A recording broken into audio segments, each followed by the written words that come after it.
Hi guys, welcome back to my channel. If this is your first time, welcome. My name is Kehinde Ajayi, but as long as you're subscribed here, you can call me Kenny. If you are a returning subscriber, you are the real MVP. I saw the love of my last video and I really appreciate it because some new people have joined the channel since that last video, and I just want to say thank you. So today I want to talk about something also important in your relocation journey. In my last video, I talked about some of the things that you can do to prepare for your relocation from Nigeria to Canada. And based off of the interaction and the engagement on the video, I felt like it would be nice to do a follow-up video on some of the things you can do to prepare for the port of entry. And so even though you have applied for your visa, you have booked your ticket, you have gotten on the flight, you still have to come and answer some questions at the port of entry where they will issue your study permit. So your visa has been stamped, you have your visa and your passport, but when you get to the port of entry, they will issue your study permit. Your study permit would have details of where you should not work and just your basic details, and then you'll be able to proceed and get into the country, right, and move on with your life and start your new journey. But normally they will ask you some questions before they issue you that study permit. So I want to talk about some of the things that they asked me, some of the things that they asked some of the people that I know personally. I want to say that some people have it easier than some. For some people, they don't ask them any questions. I know somebody personally that got to the port of entry. They just asked all of them to sit down on a bench, and then they collected their.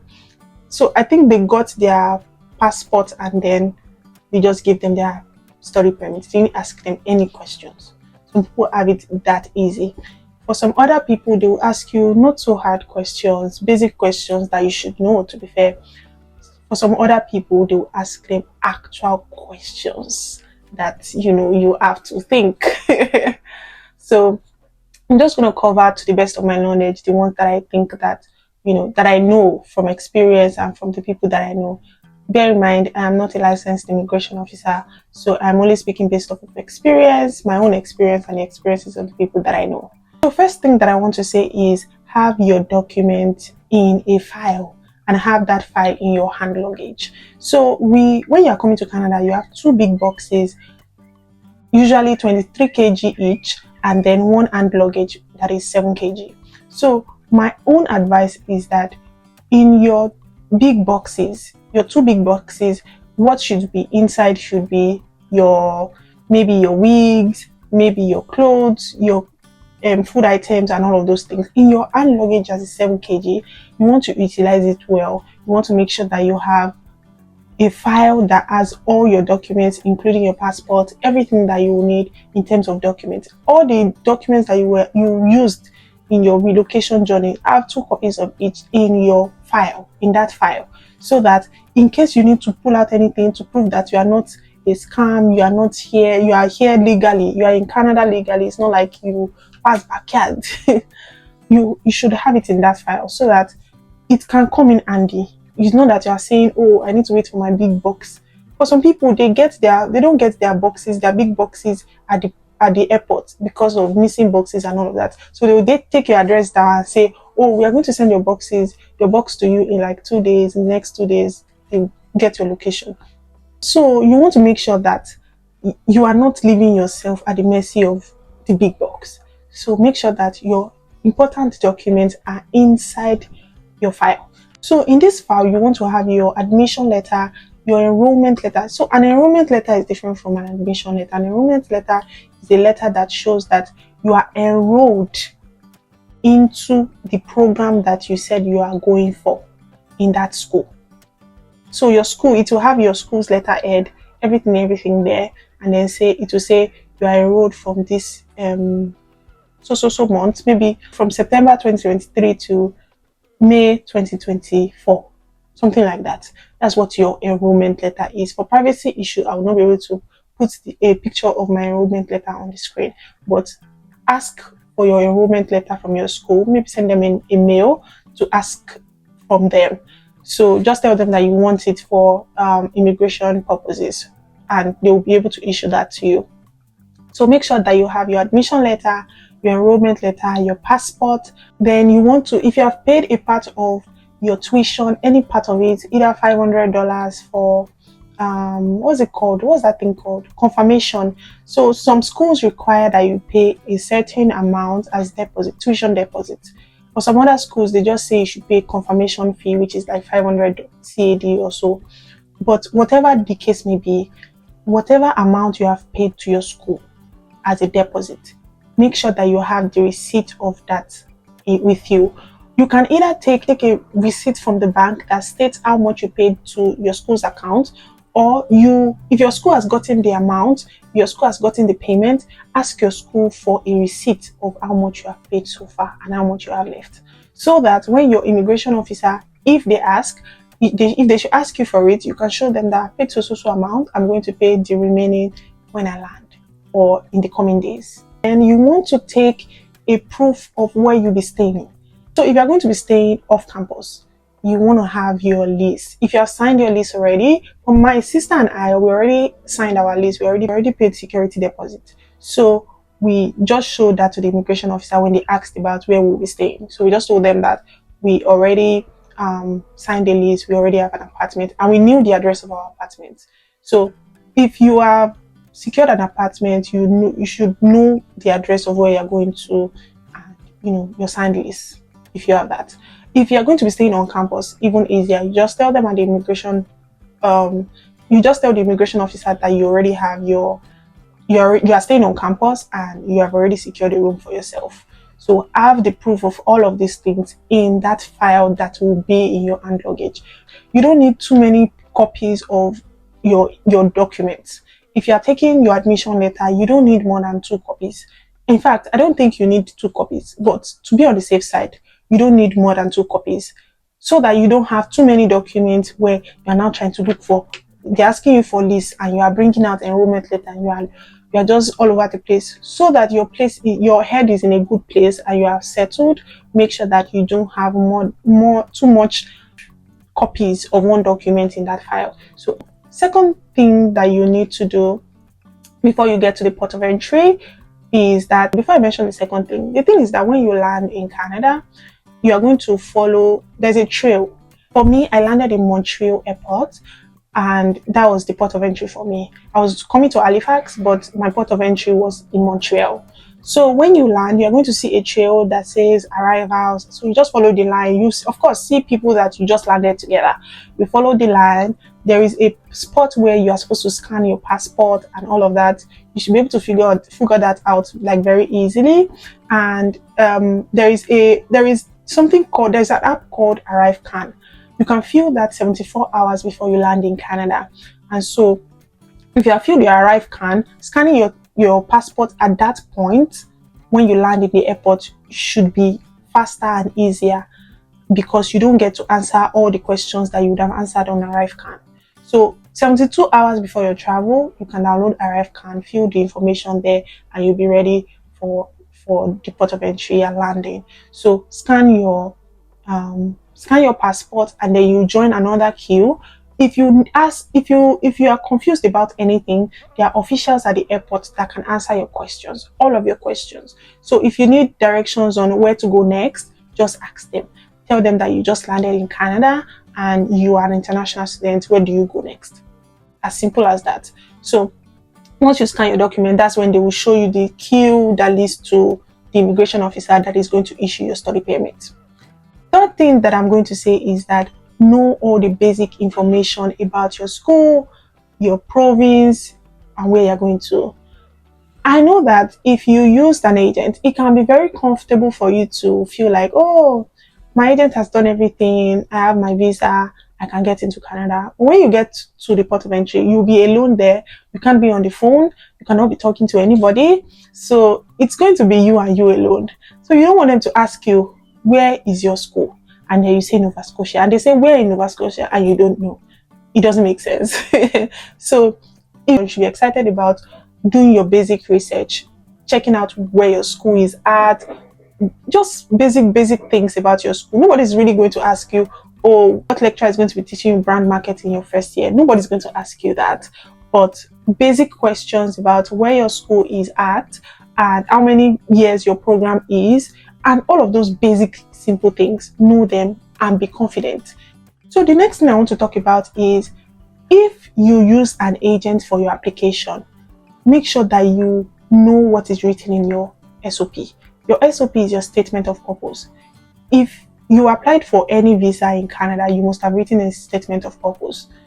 If you didn't apply yourself, your agent must have written it for you. So make sure that you know what is written in your SOP, so that when the immigration officer is asking you questions, you are not saying something totally different from what is in your SOP. You don't want to get there and there's something else in your SOP. Your agent has already cooked something, and then you are already cooking another thing, and you are like, oh, I think it's better for me to say this. You have to be consistent and coherent. So make sure that you know everything in your SOP, so that you can answer the questions accordingly. So, because one of the things that is like a huge red flag for them is inconsistency in your information. So if your document says something and then you are verbally saying another thing, I'm so sorry, I don't know. So that's that about that. So the next thing I want to talk about is making sure that you know who is going to be responsible for your upkeep, for your tuition, and all of that. If you are the one paying your tuition, you must be able to articulate how you will be able to have that money.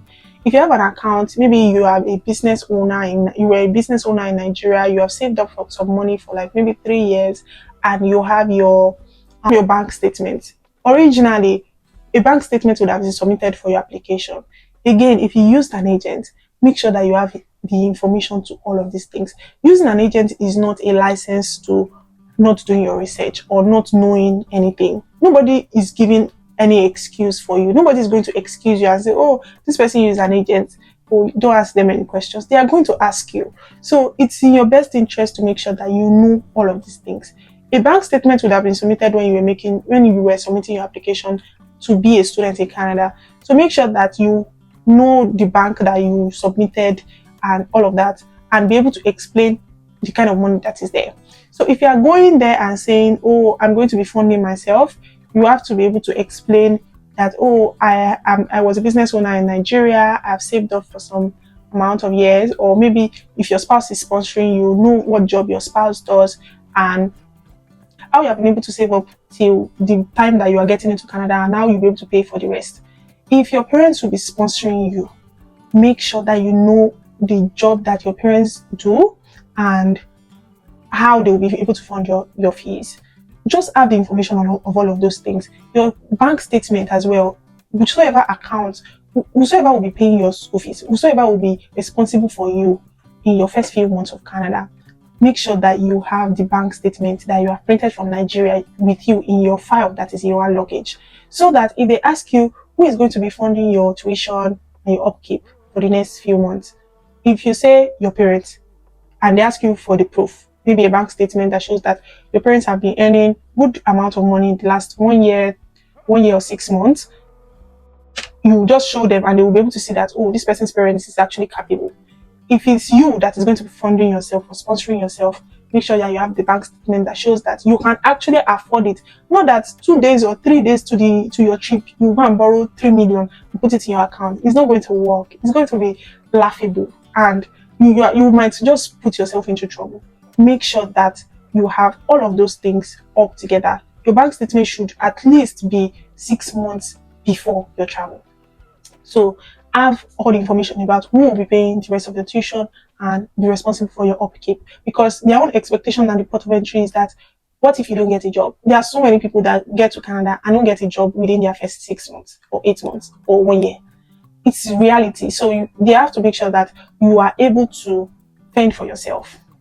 So after all of that is said and done, that's most likely going to be most of the questions that they will ask you.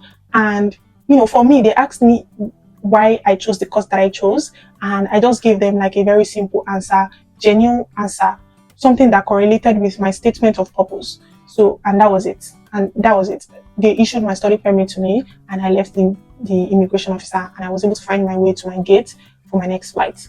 So make sure that you have all your information, you know everything that you should know at the top of your head, because you can't write it somewhere too. If they are asking you questions, you can't have your phone with you and be reading for them. Oh, the name of my school is this and this and that. The person I'm going to be staying with is. You can't do that. If you're staying with somebody, know their first name and their last name. Don't say you are staying with Auntie Bimpe and she's in Halifax. Where in Halifax is she living? What's her last name? What's her phone number? Know all of those things so that when they ask you, you are confident enough to be able to respond to them. And it shows that you are prepared and you are ready for school. If you are going if you are going to Canada as a student, they expect that to an extent you are interested in learning. So all of these things that I just mentioned are basic things that you should be able to learn fast, and just move it. So yeah, that was like those are the things that you most likely need to prepare for the port of entry to be able to gain access into Canada. For me personally, the things that they just asked me were, so my funny story, my sister and I traveled to Canada on the same day. We were on the same flight. We landed in Montreal together. And when we were on the queue, we were still debating, should we go together to meet one immigration officer to say, oh, we just landed in Canada, we are twins, do you want to attend to us together? Or, all of those things. We were on the queue, we were so confused. But as God will have it, we're on the queue, we're listening to other people that were asking questions, kind of preparing ourselves. The experience that somebody will have with an immigration officer is different from the experience that you might have with another immigration officer, or even the same immigration officer. It just depends on, the way it is now with visa approval. So that's how it is. So when we were on the queue, my sister was first in line and she went to meet one of the immigration officers that was free. And immediately the immigration officer saw a file. I don't know what gave it off. I don't know if they have a list of people that they're expecting. I don't know. I have no idea. But the immigration officer was like, are you here with your sister? Do you have a sister here? And she said yes. And then she pointed at me and the immigration officer asked me to join her. So the immigration officer interviewed both of us together. So she was just asking us the same questions. We put in for the same program. We're going to the same school, the same town, everything. So the immigration officer was like, oh, how are you guys doing? And just, getting to know us and asking basic questions like, where's your school at? Because we're in Montreal. Where's your school at? We mentioned that, and then I think she asked for a receipt of our tuition deposit, and we were able to show her that. And then she now asked us where we are going to be staying. Maybe is it on campus? Is it off campus? And then we told her that we are staying off campus. We have our lease already. We have already paid for the accommodation. We're just moving in when we get to Canada, when we get to Halifax. And she was like, oh yeah, that's nice. I can't remember if we showed her or she was just like, it's not necessary. I don't need it. I believe you. And then I don't think I think she asked who is going to be sponsoring our stay in Canada. And I think we just said our parents. And I don't think she asked for a proof as well. So all of these things is just based on, I don't know what it's based on. It varies for different people. Some people have it like very chilled, like the way I had it. Some people is even very, very, very chilled. They don't ask them anything. They just give them their study permits. For some other people, they ask them questions. So you don't know which part of the pyramid you are going to fall on. So the best thing is to just be prepared for everything or either of any of those things. So after the immigration officer asked us who will be paying, and then she now asked us why we chose the course that we chose. And then we responded and that was it. Like we're done. And from there, we just, left to get our big boxes. From there, we prepped for our next flight to Halifax. And from Halifax, that was it. 1 year in, we're grateful to God. And yeah, that's that. I feel like, if you have all of these things, you are prepared to start your journey in Canada. And I hope that everything works out together for your good and you are able to get into the country very soon. See you in my next video. Bye.